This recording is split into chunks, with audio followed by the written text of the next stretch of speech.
Okay. And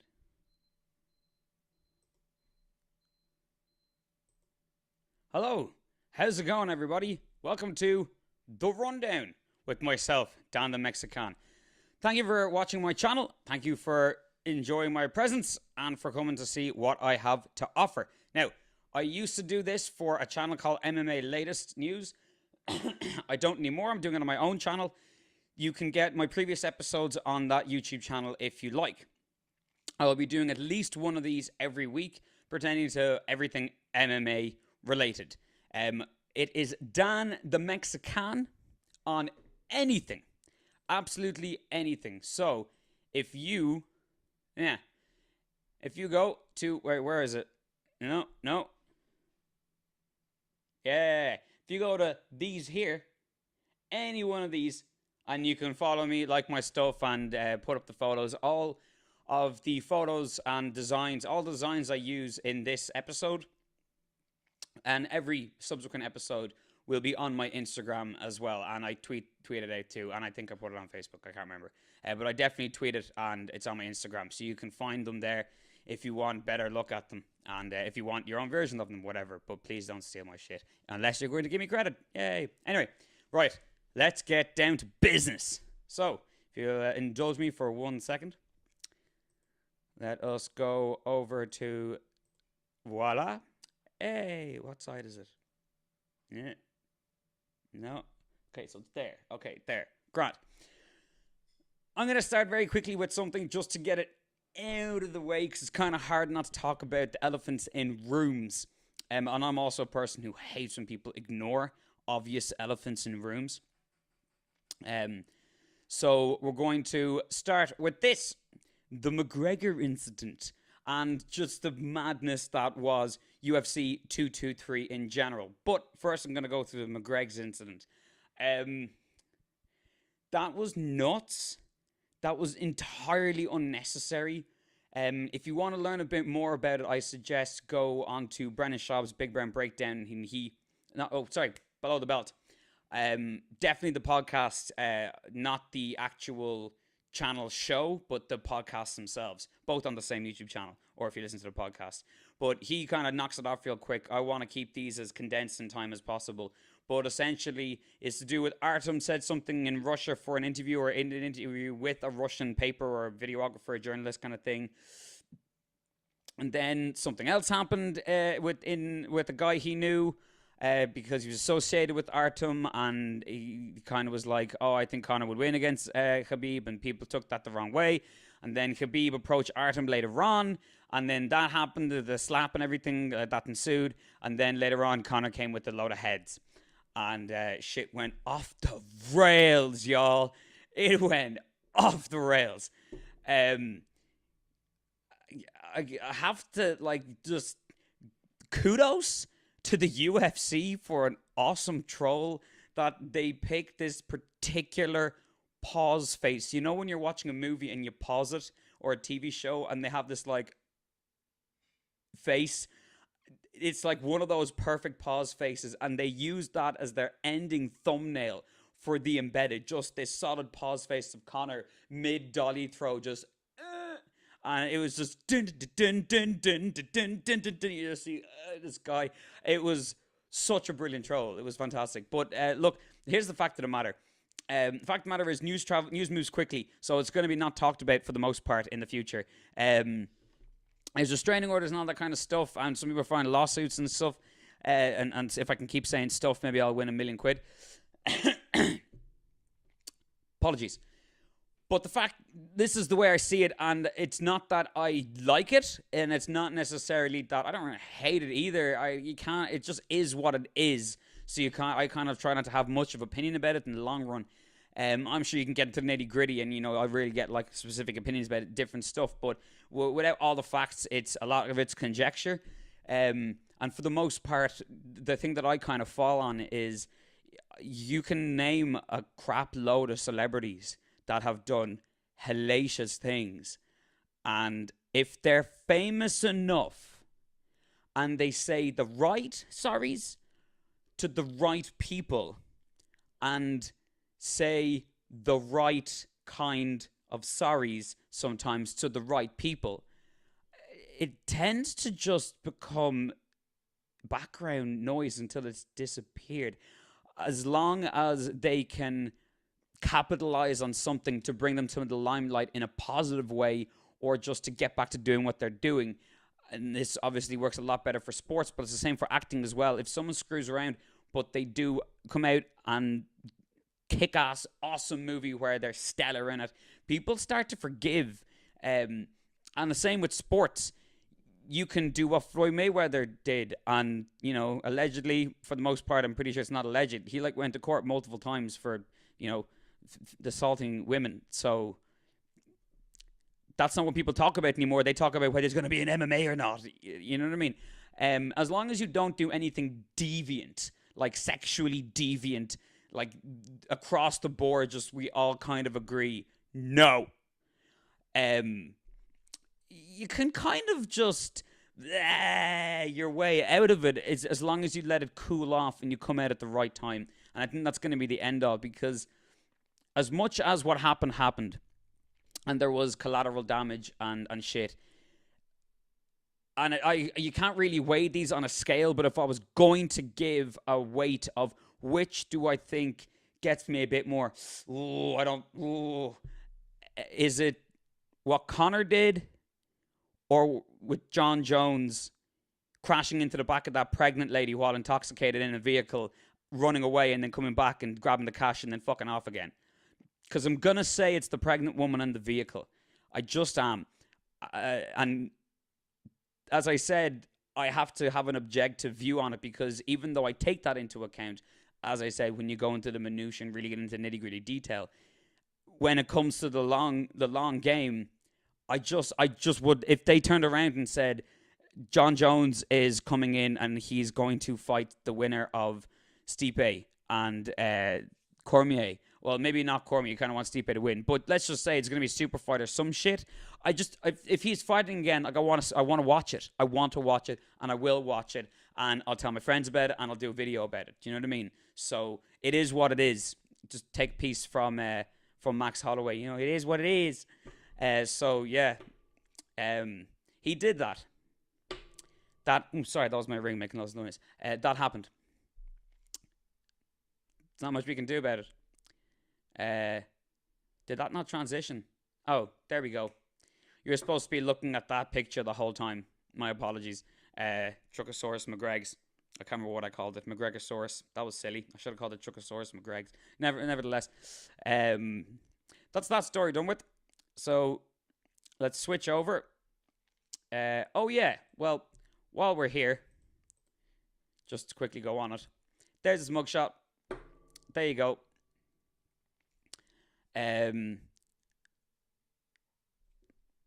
He's already out on bail. So he didn't kill anyone. And as long as no one presses legit serious charges, I don't know if he can even do anything that can properly send him to the clink. You know what I mean? So, it is what it is. Now, this next picture that I'm going to show, you remember, it's not a bit kind of because he lost. Yeah, okay, he did lose, but I put this picture out on an episode that was supposed to be put out on that channel that I was working with the day of, but they were or the day before. But that's it's too late or whatever. I'm not going to get into it. I don't want to besmirch the name. There's a lot of really cool people working there, but for certain reasons, I was like, okay, if that's going to be the way it is, then I mightn't have the same reach, but I'm going to try and make my own reach and do it on my channel.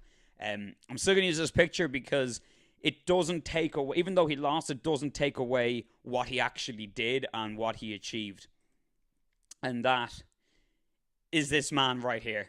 Wait, where is he? This man. This guy right here.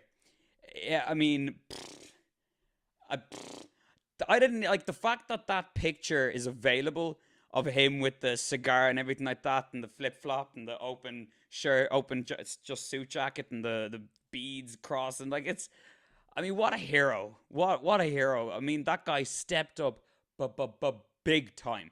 And I know there's a whole Paul Felder thing and all that stuff, and the commission says this, and Dennis says this, and no one really knows. Doesn't change the fact that Al was the one who fought, And I haven't seen every single one of Khabib's 25 fights, but for the most part, it's very rare you see someone to the end, especially after 5 rounds on 1 day's notice. 1 day's notice, 5 rounds, and still giving it to him as best he could till the end of the final bell. I mean, Bula Bus, man. That's Gaelic for round of applause. Like, whew. That was just fantastic. That was great. It's not that he showed holes in Khabib. I kind of, to be honest, without being like, oh yeah, I can see these things coming. Just, we see shit sometimes, okay?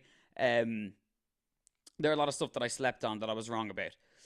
But as soon as Michael Johnson clipped Khabib and we saw for the first time him get a little bit chin waggle, didn't really do much, and Michael Johnson got creamed for doing it. But since then, it was like, oh, I want to see him with more strikers. I want to see him with very fancy strikers who are calculated enough that they can be fancy but still be pinpoint accurate and hit with the right power or speed or timing. Either way, they do damage. I want to be able to see that with somebody who, if it goes to the ground, can also threaten with the weirdest shit that Khabib won't see coming. That's why I wanted Tony Ferguson to fight him.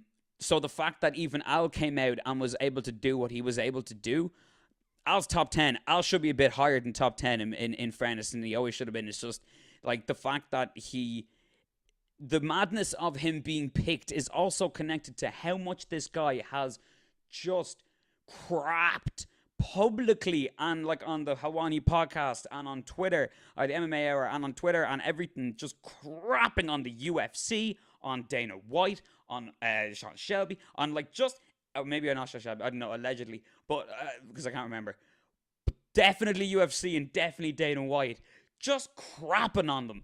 And he gets that fight and saves the card and ends up looking pretty decent.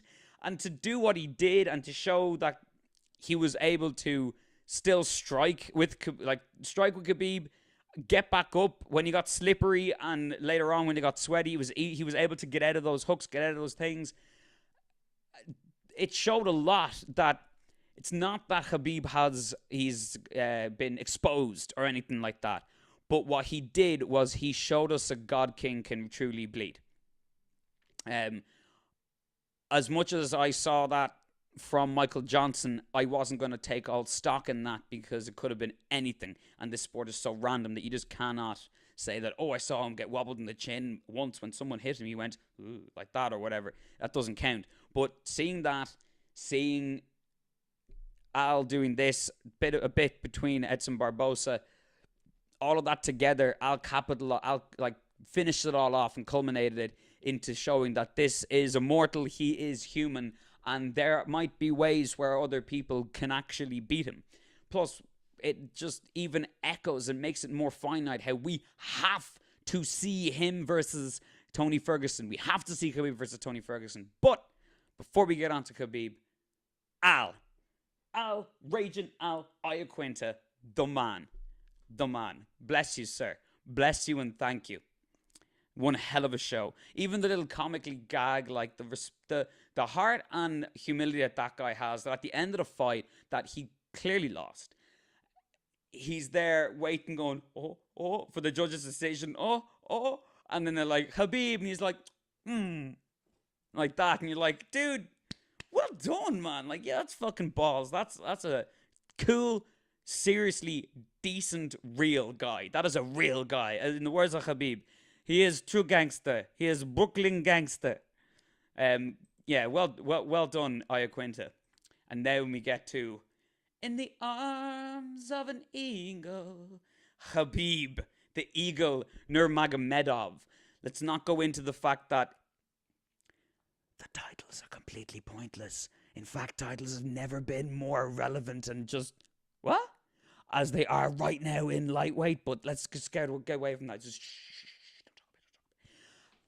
he's champ. He's done it. Listen, look, when you look at these people's careers, when you compare, a normal standard dude in like America or whatever coming up, or even in England, Ireland, whatever. And then you go to places like Cuba and Dagestan, Russia, and stuff. You find that these are a different level of hardened people with the type of will that like you can get on your best day with the right perfect motivation, where they just have it switched on all the time. It's the only way they know how to be. And you can kind of see that with, because as I said, even though I'll show that he stayed the 5 rounds and he showed that this guy is human, it still does not take away from the fact that Khabib, he mauled him. He did what Khabib does. It's ridiculous, man. The ability for that guy to just take the soul off a person it's one of those things of, you're like, if he gets his striking better, if he hones his striking a bit more, it's Cain Velasquez, but smaller. It's just that constant pressure, that DC, that AKA thing. I don't know why Luke Rockhold doesn't seem to have it. I know he's a stand-up, he's a striker first, and he's got great jiu-jitsu. But there's this level of, as I said, soul stealing. Not just sucking, stealing. Like, I'm going to rob you. I'm taking everything. Just give me your stuff. Relentlessness that Kane, DC, and Khabib have on offer for their opponents. And it's something that's always a gift to watch. Always a gift to watch. I'm excited to see. Well, first of all, I have to say, fair play to the dude for taking the fight and still being like, no, I'm fighting regardless. I'm here to fight. I'm going to fight. He's going home. I think he's gone home. He's going to have Ramadan. He's going to chill for a while. He's going to relax. That's cool. I don't care what happens next. We have to see Khabib versus Ferguson. We probably won't see Khabib versus McGregor, even though people want. I have a feeling that litigation, legal stuff takes a long time to shake out. Especially if you want to do it right. You got to have finesse and finally milk this thing correctly. I don't mean milk as in take something out of it. I just mean, it's an operation you have to be very careful with. Maybe milking is the completely wrong analogy, but you get my drift. So Tony's got surgery. Khabib is going home, and then he will have his Ramadan. I think that's in August or late July. I think it's August. Hopefully by that time is over, maybe September, October, Tony will be healed and they can come back. And they can do that. Right. Now let's get on to...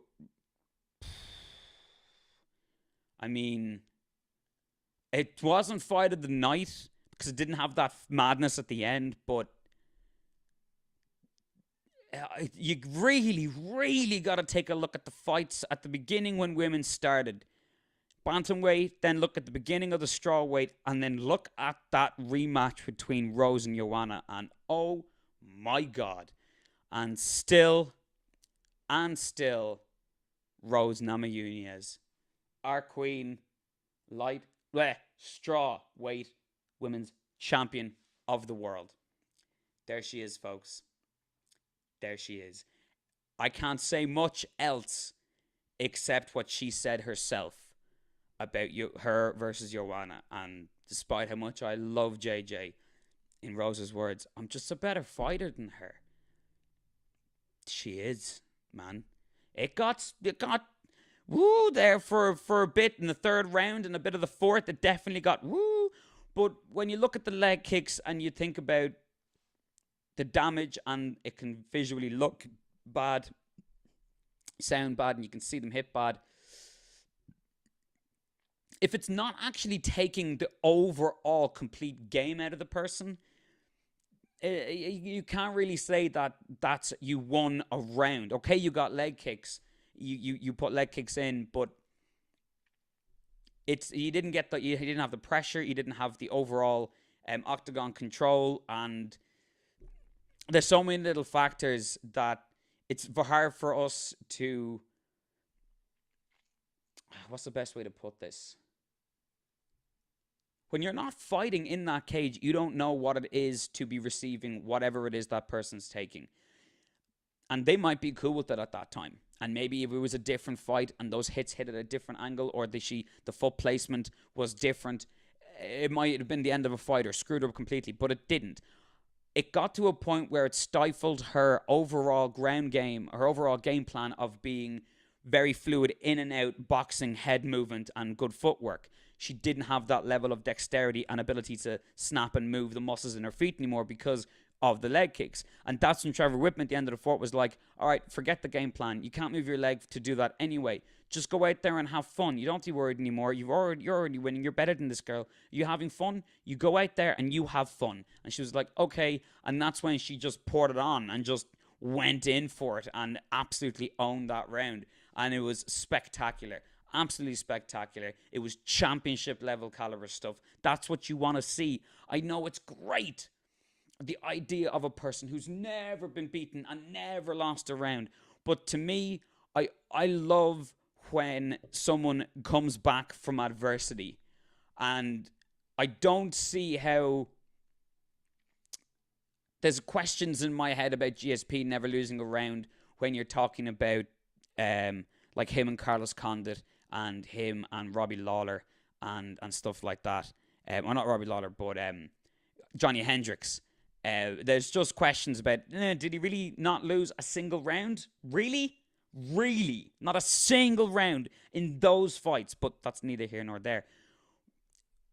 When somebody does, and then they come back, so they're winning, they have the momentum, then something happens and is taken away from them, and then they dig in deep and get it back with the performance that just capitalizes and finalizes, but the icing on the cake makes it not a question. The fight card, the scorecard was 49-46, man. Beautiful. Fantastic. Well done, Thug Rose.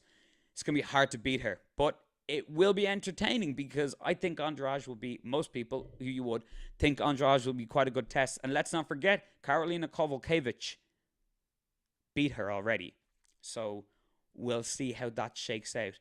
Now, before we go on to the next one, I just want to go over JJ pretty quick because for ages, if you go to awesome.com, Dan the Mexican on my Twitter and actually follow the link to my MMA podcast, MMA Train. Where's my brain? Sorry, 1 second.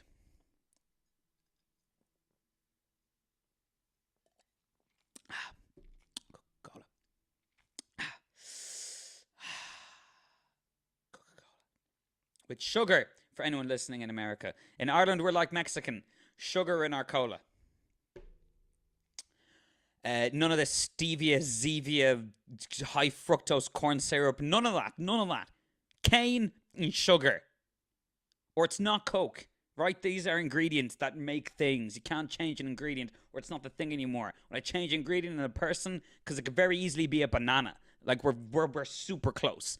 So let's not mess around with changing ingredients and calling it the same product. All right? Anyway, bit of a tiff there. I drank 7-Up that completely changed to 33% stevia, and they never said it. There was no advertisement. The label hadn't changed, and they don't have a subsequent other version that's just sugar. That's just it now. Normal 7-Up. It's that was my favorite drink next to Coke. It's my favorite because it doesn't destroy you as much as Coke does. And then they ruined it, and I can't have it. It's disgusting. It doesn't taste nice, and now I hate it. Drink Sprite. I don't like Sprite. Why is Sprite so different than 7-Up? Anyway, doesn't matter. Joanna is still like one of my all-time favorite fighters, male or women. What she did, the destruction, the blood, the carnage, the relentless pace and power and combinations, just constant combinations. This hammer in a plastic bag method that she had, which is the idea of a hammer in a plastic bag, is when your brain can't see what's coming and when it's coming, it's a lot harder to brace for it, and it can wreck you even more and take you out of your game. If someone is swinging a bag at you and there's a hammer in it and you don't know where the actual pinball part of the hammer is, it's like, yeah, it's this thing on Google. I can't remember what actually, if it is hammer in a bag, I'm equating it to something else. But nevertheless, what Joanna would do is she'll come on with these combinations, and if she throws 6 or 7 strikes, five of them won't. Four of them won't have a lot of power to them at all.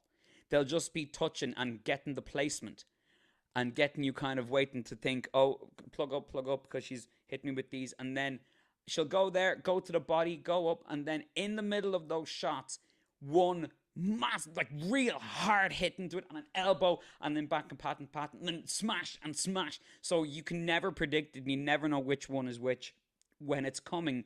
And because she's not putting full power, the amount of strikes she can unload in such a small amount of time is a lot. And I think you see that to a great extent against Jessica Penne. It was awesome to this tiny little thin, very like polite Polish girl with a little very happy smile, and the devastation and destruction and skill and precision and just the ability to shut down all these other opponents before her, man. All of them. Even the Gaethje second one, where the first one was like, woo, it doesn't matter. She still shut them all down.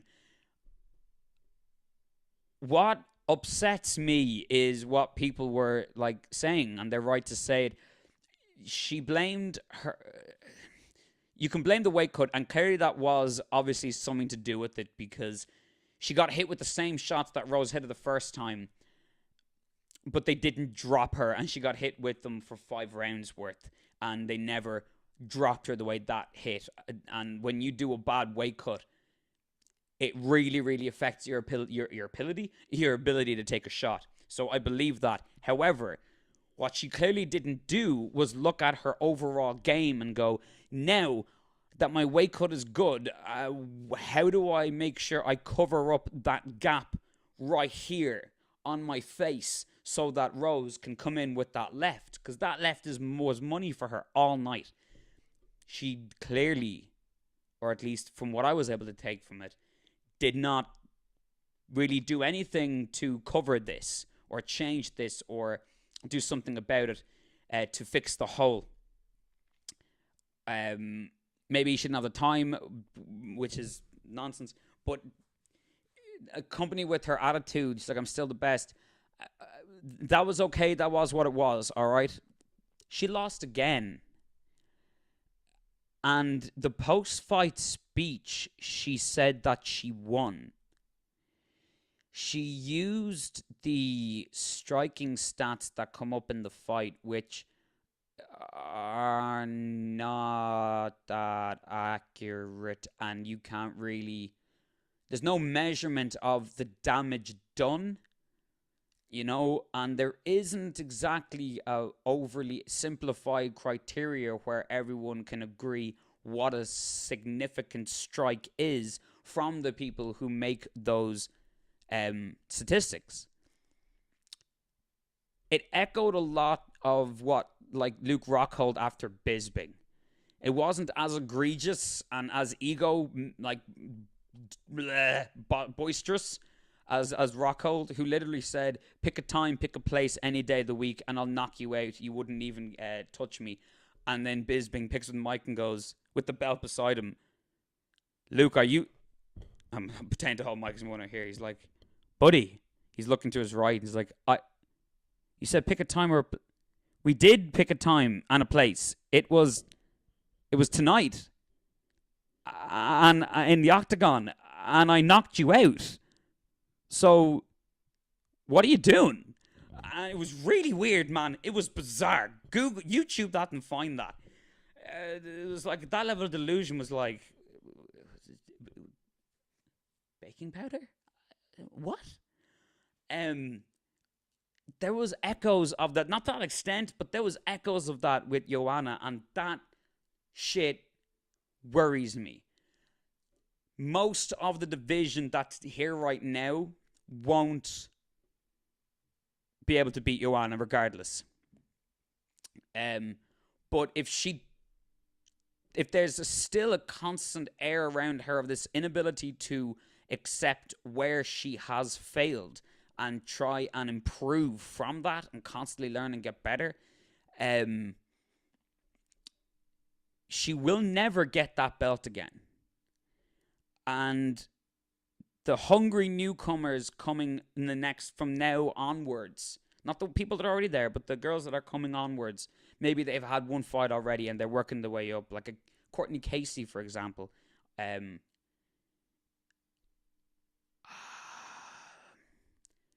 I don't know if Joanna is going to be able to beat her. I don't know if a person who seems to be not wanting to admit where the faults are in their game.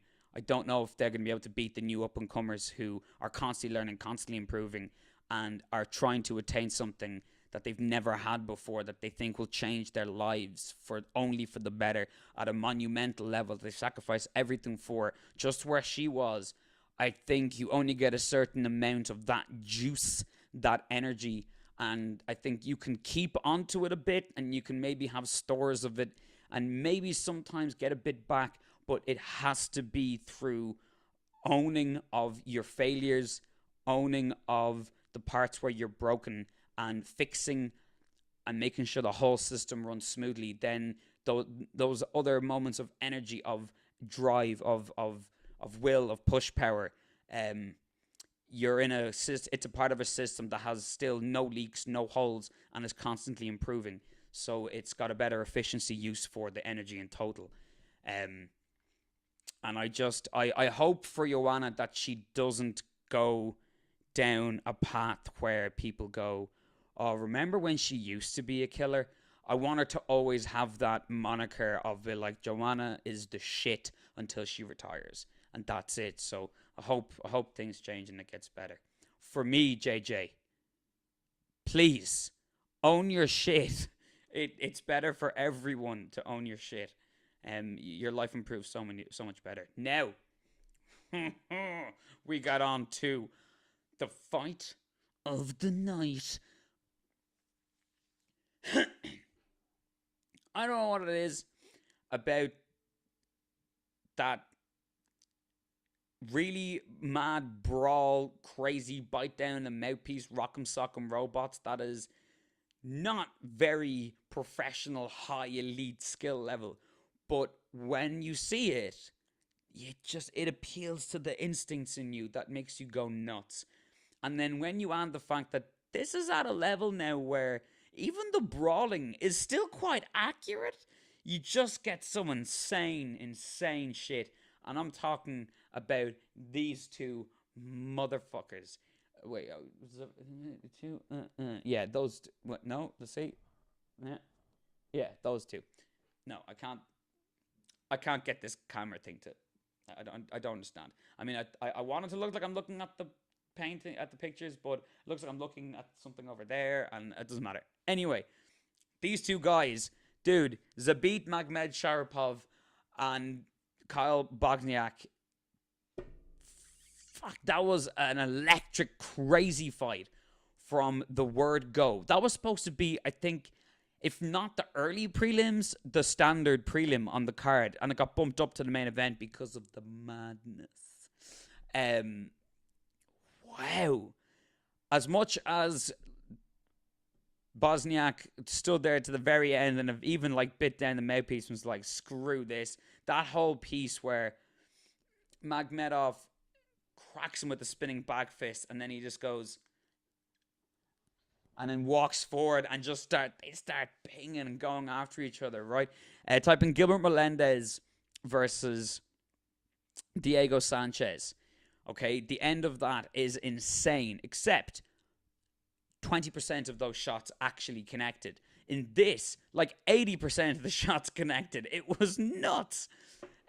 But what made it also crazy was Magomedsharipov was coming out with some mad moves. Like, this Dagestani has general, like, decent pedigree Russian-style wrestling sambo, but also has mad fucking striking skills.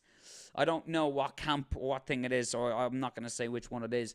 If it's Muay Thai, Taekwondo, Karate, a mix of all of them, kickboxing, whatever, I don't know what it is. But, man, his stand-up, his striking is so good.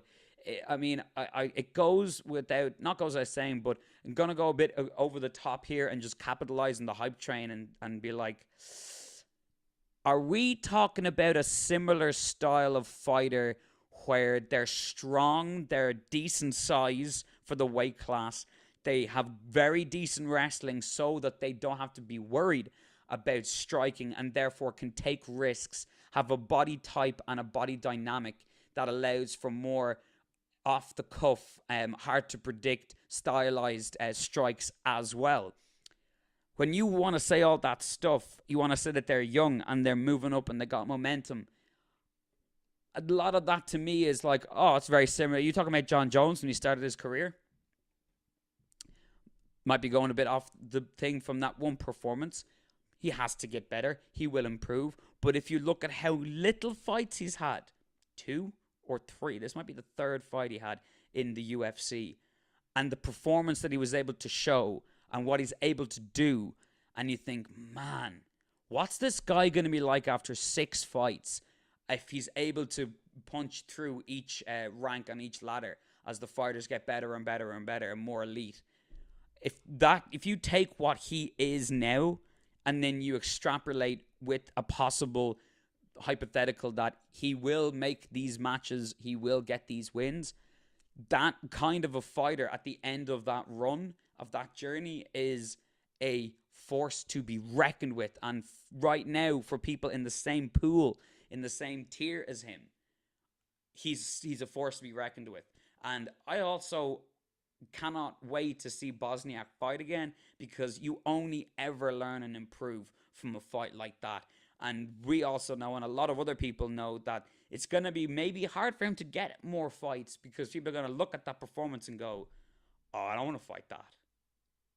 I have to kill him. I'll have to kill him. What if I don't get him out of the way? Okay, I got to have a serious game plan. Sorry, the Coke. Stick to it and outpoint him or something. But so it might be hard for him to get fights. That can happen sometimes. It's really shitty. But I want to see them both fight again. That was an amazing fight. Thank you to the both of them. I sent out an Instagram thanking them both, but no one ever sees that stuff. Your fighter, especially after something like that, he was even saying on Ariel, Bosniak was saying that, like, he got so, like, thousands. His Twitter followers, Instagram followers jumped up to the thousands, tens of thousands. So yeah, there's no chances they're going to see my things. But anyway, it's on there, and I did that for them with those pictures. I'm using the mouse to point out with these pictures. Wait, I'll get this. Yay. Okay, right, now, on to the next one. This weekend, folks, to wrap it up, this weekend we have a fight night. It is fight night number... 2 seconds. That's something I didn't check. If I can just go here, fight night number... It just says fight night on thanksufc.com. You don't have the number of your fight night. I'm going to have to Google it.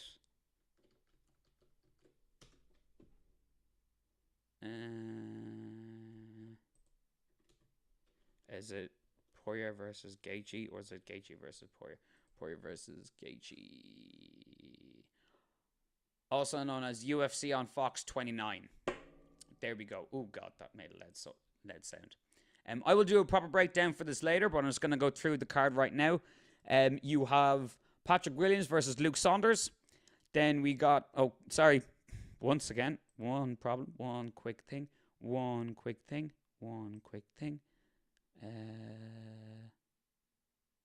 Oh, yeah. Bear with me. Bear with me. I have it set to the wrong screen. My apologies. I'm supposed to drag this over here so I can see this over there. And then gotta get this away, because I don't know if I can have that there.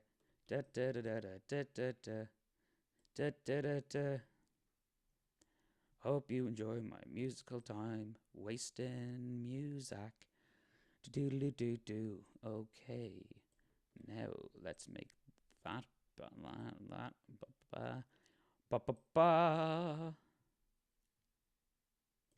Okay. Now, if I can, if you would, oh, indulge me just 2 more seconds, folks. My apologies and thank you very much for sustaining your time while I get this done. Oakley dokely.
Transition back. Hello, how's it going?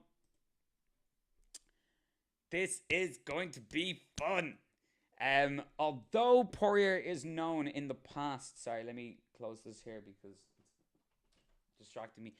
Although Poirier is known in the past to have gone into a few brawls in his time, I don't think he will allow himself to get pulled in. The difference is Gaethje doesn't care. He's not one of those fighters that needs you to come pulled into the brawl. He will bring the brawl with him. He will bring it onto your face, into your space, into your personal space, and he won't go away. His chin has been questionable already. That fight with with Eddie Alvarez, man, that stuff takes shit out of you and takes years out of him. I know what he says. He's gonna get knocked out. That's kind of mad bastard he is. Poirier is on his way. He really wants to show that he means something and has something to show. I would. It would be mad and nuts for Gaethje to win. I wouldn't be too shocked if Poirier either ends up getting the decision by just sticking to a very solid game plan, or I don't know if he's going to take him out. I doubt he's going to take him out. He could, but I doubt it. I wouldn't be surprised if Poirier wins by decision. If not, see, Gaethje's got very good wrestling. That's the thing. It's questionable. I don't know. I'm gonna have to think about this a bit more. Either way, man. Either way, it doesn't matter who wins. This is gonna be one hell of a fight. Both these guys bring it. Both these guys have experience. They've been there for a long time. They are at the right age where they're able to just put it all in there. They're not too old yet, but they're not too young either, where they can afford to kind of keep losing and stuff like that.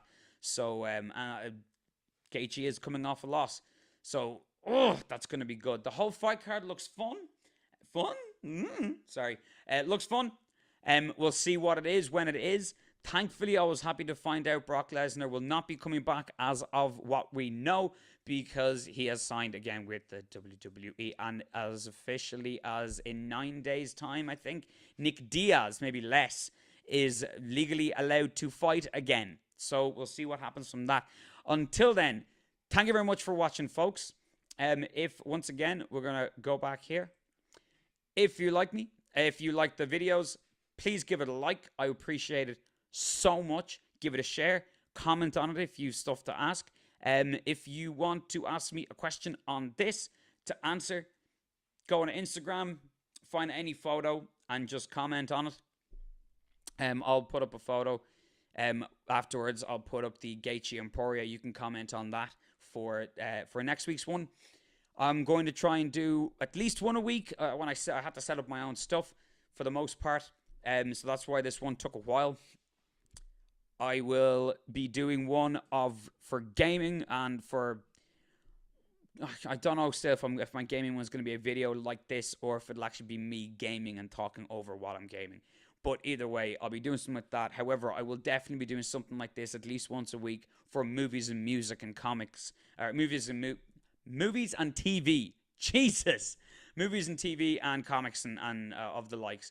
Comic book universe, all that kind of thing, because I absolutely love that shit as much as I love MMA. Two of them are basically split either of those two, take them away, I barely exist.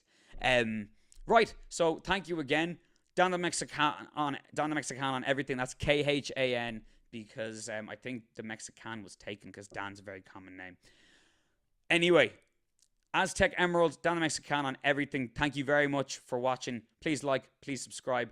Please do all that things. Hit the little bell icon in the corner. I think, wait, if you're watching it like that, then yes, it'll be over there, the bell icon, and then anytime I upload a new video, you'll be alerted to it in your YouTube channel. Thank you very much for watching, folks. Peace.